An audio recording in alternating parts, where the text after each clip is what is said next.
और ड्रग्स के इस मामले में नवाब मलिक और देवेंद्र में जुबानी जंग तेज हो गई है। आज फिर से प्रेस कॉन्फ्रेंस करेंगे नवाब मलिक और ड्रग्स मामले में नवाब मलिक की 9वीं पीसी होगी।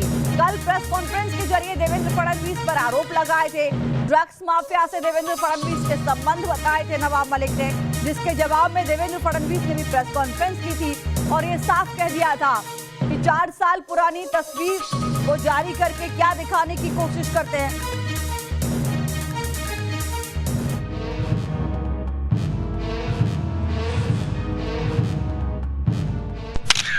ड्रग्स केस विवाद में नवाब मलिक का नया बाउंसर। मेरी जानकारी है कि एक सुनवाई में उसे कोर्ट में हाजिर नहीं किया गया। नवाब मलिक के निशाने पर महाराष्ट्र के पूर्व CM Devendra Fadnavis. Drug trafficking के केस में गिरफ्तारी हुई है,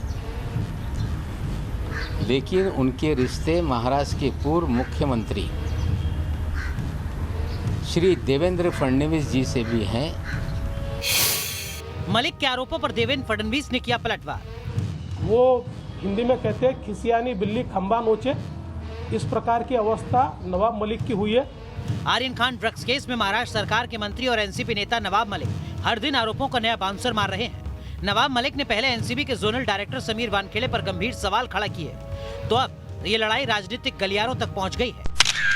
नवाब मलिक ने देवेंद्र फडणवीस की पत्नी अमृता फडणवीस के साथ जयदीप राणा नाम के शख्स की तस्वीर शेयर की और लिखा, चलो आज बीजेपी और ड्रग्स पेडलर के रिश्तों पर चर्चा करते हैं। ड्रग ट्रैफिकिंग के केस में गिरफ्तारी हुई है, लेकिन उनके रिश्ते महाराष्ट्र के पूर्व मुख्यमंत्री श्री देवेंद्र फडणवीस जी से भी हैं। मुख्यमंत्री रहते समय उनकी पत्नी ने एक रिवर सॉन्ग चल चल मूवी मुंबई नदी संरक्षण अभियान के नाम से एक रिवर सॉन्ग बनाया था।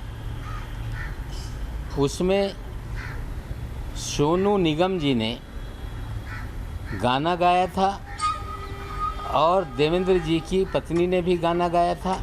नवाब मलिक के आरोपों पर देवेंद्र फडणवीस ने भी पलटवार करने में देर नहीं की। जिस तस्वीर को नवाब मलिक ने ट्वीट किया था उसे देवेंद्र फडणवीस ने 4 साल पुराना बताया और नवाब मलिक पर अंडरवर्ल्ड से रिश्तों का आरोप लगाकर दिवाली के बाद बड़ा धमाका करने का ऐलान कर दिया। वो हिंदी में कहते हैं खिसियानी बिल्ली खंबा नोचे, इस प्रकार की अवस्था नवाब मलिक की हुई है।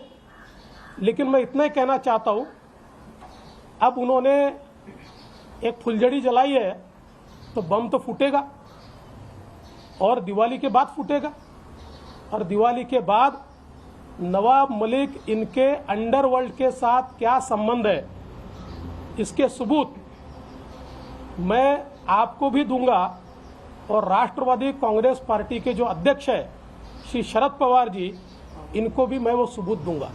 फडणवीस ने नवाब मलिक के अंडरवर्ल्ड से कनेक्शन बताए तो नवाब मलिक फिर एक्शन में दिखे और ट्वीट किया, हैं तैयार हम। वहीं नवाब मलिक के आरोपों पर अमृता फडणवीस ने सोशल मीडिया में लिखा, उल्टा चोर कोतवाल को क्यों डांटे, क्योंकि विनाश काले विपरीत बुद्धि। अमृता फडणवीस के इस ट्वीट के बाद समीर वानखेड़े की पत्नी क्रांति वानखेड़े ने भी मैदान संभाला और अमृता के ट्वीट को रिट्वीट किया। तो वहीं शिवसेना नेता संजय राउत अपने अलग अंदाज में तंज कसते नजर आए। शर्म आनी चाहिए कि बीजेपी के लोगों को कि अपने राजनीतिक हिसाब किताब करने के लिए वो शरद पवार जैसे महाराष्ट्र के और देश के बड़े नेता के ऊपर भी इस प्रकार से झूठे इल्ज़ाम और खिचड़ उठा रहे हैं। लेकिन मैं इतना ही कहूँगा हमारे सामने वाले लोगों को कि जिसके घर शीशे के होते हैं वो दूसरे पर पत्थर नहीं फेंका करते। अब देखना है कि दिवाली के बाद फडणवीस क्या बम फोड़ते हैं और नवाब मलिक के आरोपों के तीर किसकी तरफ घूमते हैं। कैबिनेट मंत्री नवाब मलिक के गंभीर आरोपों पर जवाब देते हुए राज्य के पूर्व मुख्यमंत्री देवेंद्र फडणवीस ने ये चेतावनी भी दी है कि दिवाली के बाद राजनीतिक भूचाल आएगा, दिवाली के बाद बम फटेंगे। इसका मतलब साफ है कि अब मंत्री नवाब मलिक जो है उनके पुराने मामले एक बार फिर भाजपा सामने ला सकती है। वीडियो जर्नलिस्ट ओम प्रकाश के साथ ज्योत्सना गंगने, न्यूज़ नेशन, मुंबई।